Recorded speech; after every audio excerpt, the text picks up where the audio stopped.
Lilo 404 Boxing. Shout out to the LDBC.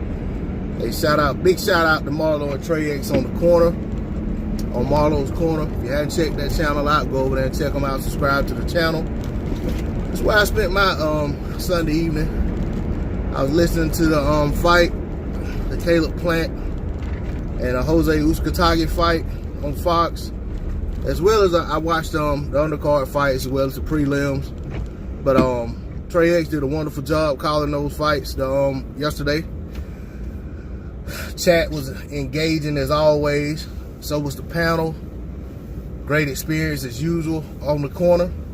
I just want to say a big shout out to those guys, and those of you who aren't taking time to go over there and check them out, you're missing out on some great blow-by-blow commentary, some great back and forth banter between the chat, the panel. Hey, it's worth the time. It's a heck of an experience. All right, I want to talk about the Caleb Plant, Jose Uzecategui fight.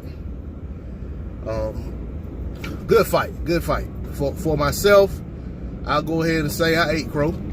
I picked Jose Uzecategui to win the fight. I actually picked him to win the fight by knockout. Reason being, Jose Uzecategui is a pressure fighter. Caleb Plant coming off of, I think it's hand surgery that he was returning from.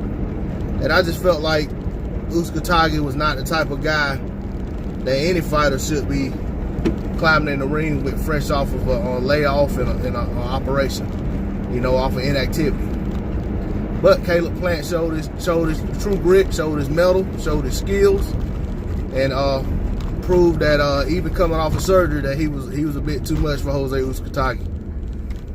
I will say, watching the fight, Caleb Plant got out front early. He did his thing. He did a phenomenal job, using his angles, using good footwork, pumping out a jab. He countered well.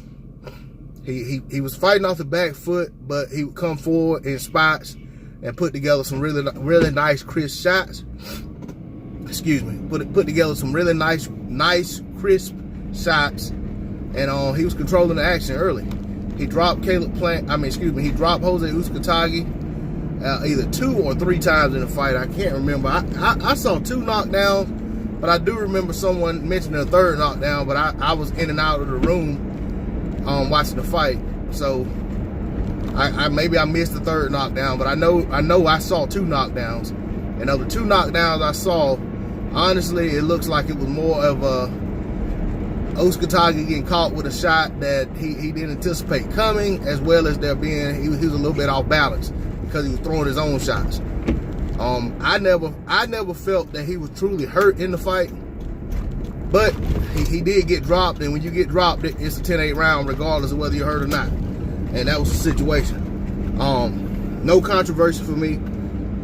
Caleb Plant won this fight going away.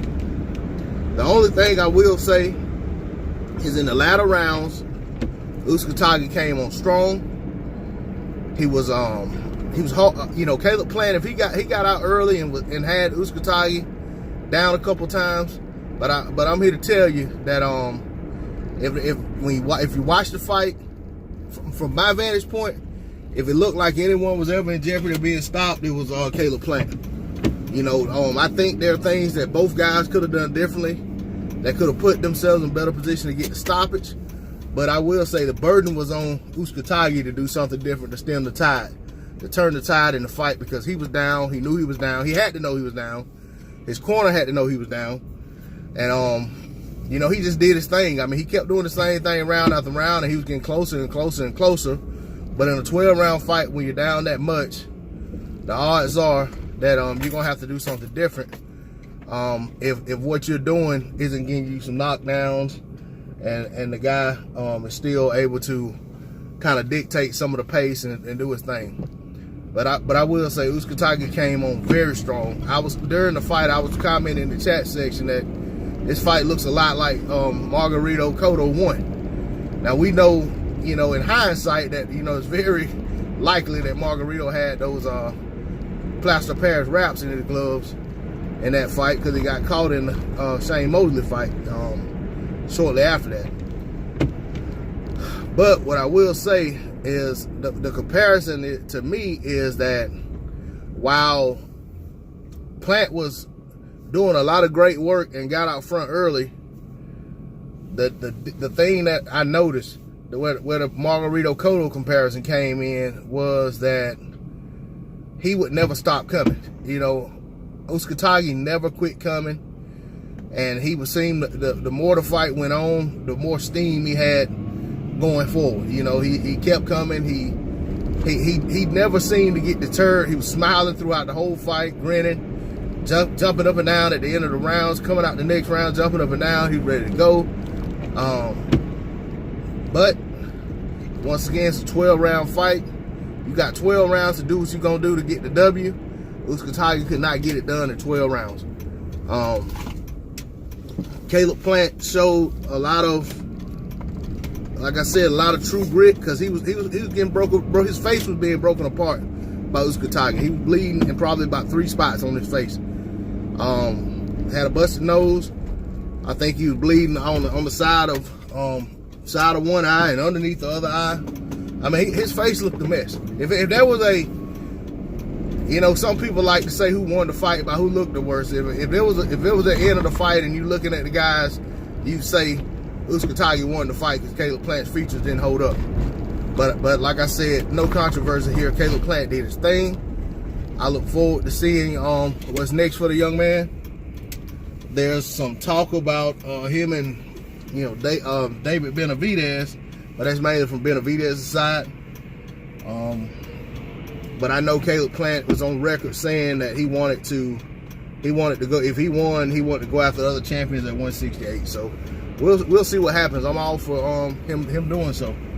I like to see. I like the 168-pound division. Always been one of my favorite divisions since Roy Jones' campaign there.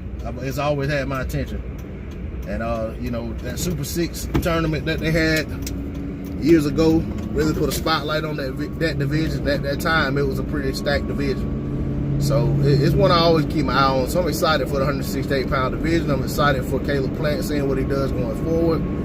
Jose Uzecategui really has nothing to hang his head about.